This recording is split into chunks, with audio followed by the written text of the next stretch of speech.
Welcome to Kenton's videos. Enjoy the video.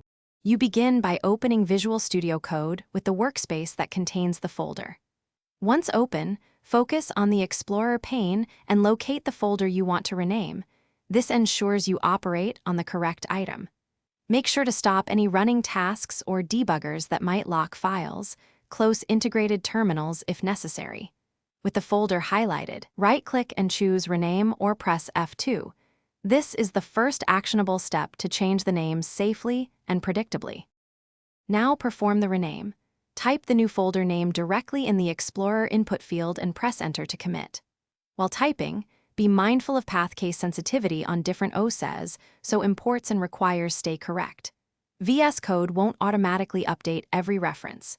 If your project is under Git, check the source control panel for rename staging and potential conflicts. Stage the rename and adjust any file paths in code. Use the workspace search to find broken imports once done. Finish by verifying the project runs and searching the codebase for any broken imports or path references, then update them. If the folder seems missing, make sure no filters or excluded patterns hide it in Explorer and check Git status for uncommitted changes. Sometimes a rename appears as delete plus add. If something went wrong, undo the rename in Explorer with Ctrl plus Z or revert the commit in Git to restore state. Finally, rebuild or run tests to confirm everything functions as expected. Thanks for watching. Consider subscribing if we helped you.